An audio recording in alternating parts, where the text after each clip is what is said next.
the stage our valedictorian.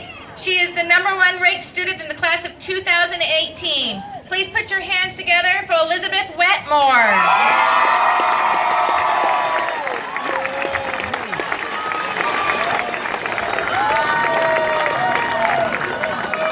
I love you guys.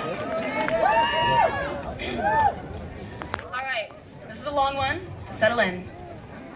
I want to start by thanking my mom and dad for their support through tournaments and tests, duels and diplomas. I love you guys. You made me the woman I am today. Now, to the class of 2018. Guys, we freaking did it. Frick yeah. It is not easy to graduate here, but we are doing it. We are a class of poor kids, minorities, and first-generation college students. We live in the poorest city in the poorest county in California. 49 of us have qualified at some point as homeless, foster, or migrant youth. We had over 150 students at the beginning of this year. 100 are walking today. But remember, 100 are still walking. And only 10 of us had over a 4.0. But 10 of us had over a 4.0. Woo!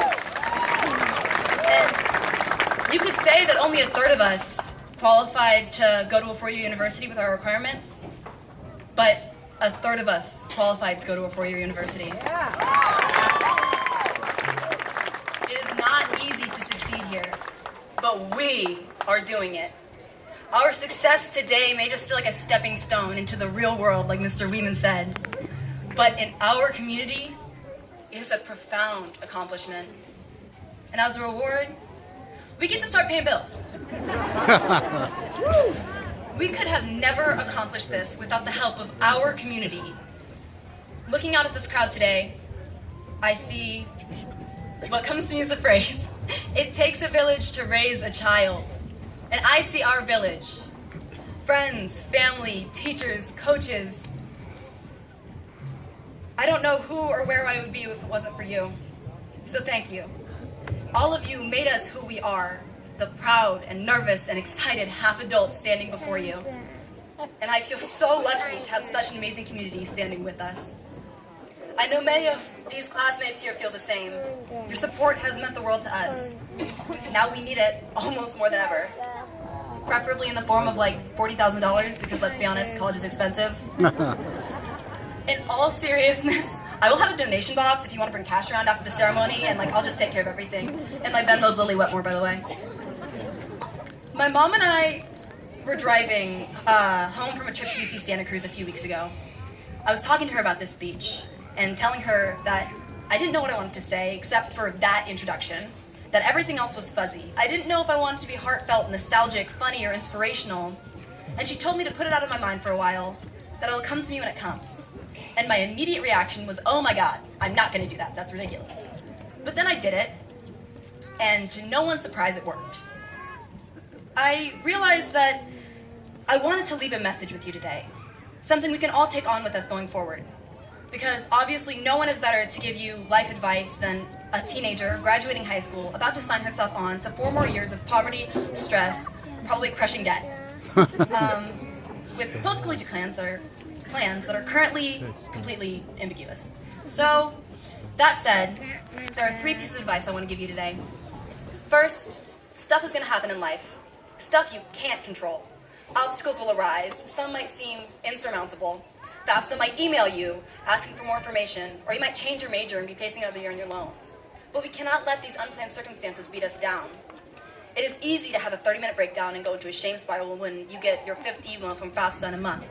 And when I face obstacles, it is everything I can do to not lay down and give up. But sometimes, if you keep going, you realize, maybe it's not that big a deal. Maybe you can do it. Maybe that means you can do other things, and maybe it's worth it. It's that attitude of persistence that is going to make the biggest difference in your life. And I'm mostly saying this to write a mental note to myself, to remember the grit my coaches tried to teach me, though they can attest the learning process came with so many tears. So, to that end, we cannot let the world beat us down. And I solemnly vow that the next time I get an email from FAFSA, I will only cry for 15 minutes, and then I will get over it, and I will get it done. Woo! And I recommend you all take a similar vow. I haven't stuck to it yet, but it makes me feel better. Second, be nice to yourself. Give yourself time to take care of everyday life, like folding laundry and sleeping. Simple things that we can sweep under the rug. Often we run ourselves down by not taking care of ourselves and committing to too many things that we aren't fully investing in ourselves. Along with this, I have a tangential piece of advice for teachers, but it'll require a little cooperation from my classmates first. Studies say that teenagers need at least 9.5 hours of sleep.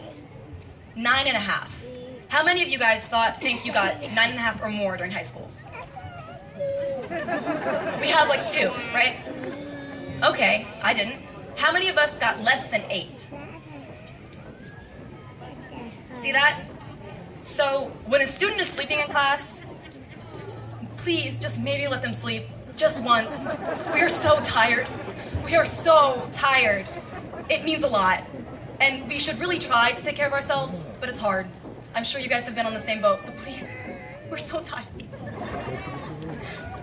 All right, third piece of advice. This is for freshmen who are coming in. Find something you are passionate about and stick to it. Find what inspires you, what makes you feel like you at the same time that it challenges you. For me, that was wrestling. That was what I loved. And our team became our family. Our coaches became a guiding force in our lives. And it made me who I am today. It gave me some of that grit. It gave me some courage to go after what I want, to be assertive and stand up for myself and what I believe in. It gave me confidence, the drive to succeed, to be my best, not the best. And that is what a worthy pursuit is supposed to do. It's supposed to teach you about yourself, push you, change you. Let this change come. Not all change is bad. Only most.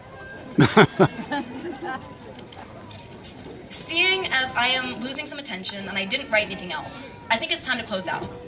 Thank you so much for listening to me tonight, for supporting all of us for these 4 years, for everything you've done for the class of 2018.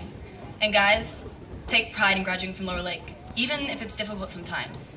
Remember all of the memories we made and the people we met, because Lord knows we won't remember anything else. Still, always bear in mind our numbers are small, but our presence will be felt in this world. Let's go out there and get it. And I have one more thing. This is a little surprise I have for Miss Ann, who's graduating tonight. You taught me how to be myself, and I love you so much for that. And give me 1 second to set this up, and I'll kind of explain why I'm doing it. Some of you know what's gonna happen.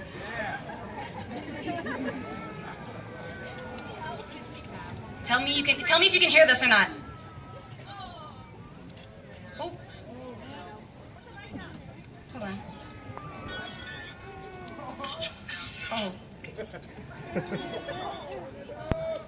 I'm sorry, it's not playing, guys.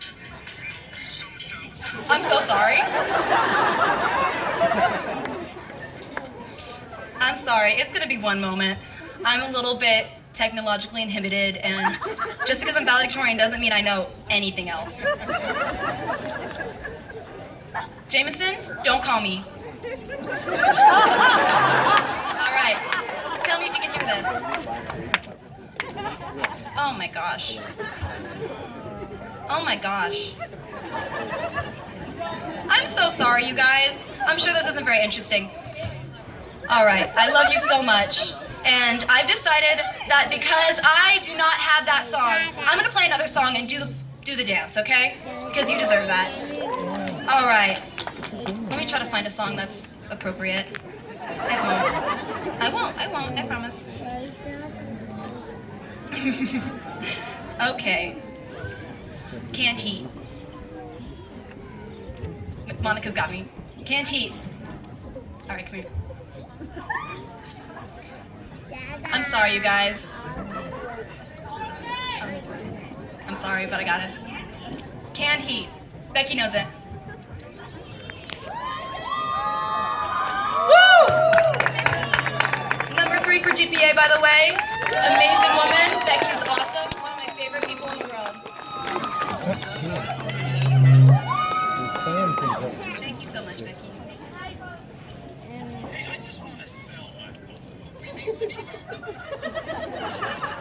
Video will play after the end. I so deeply apologize. This is really boring, but it's going to be worth it.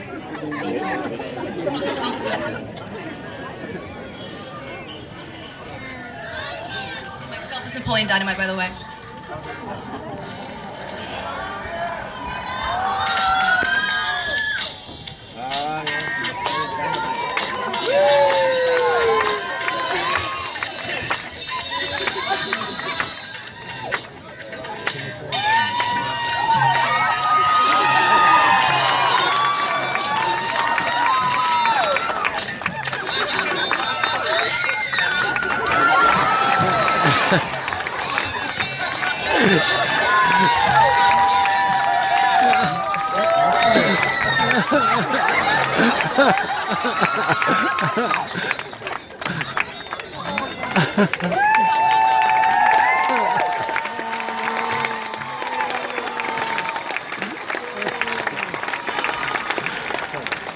Sorry for the inconvenience. I love you so much, Miss Ann, and that was for you.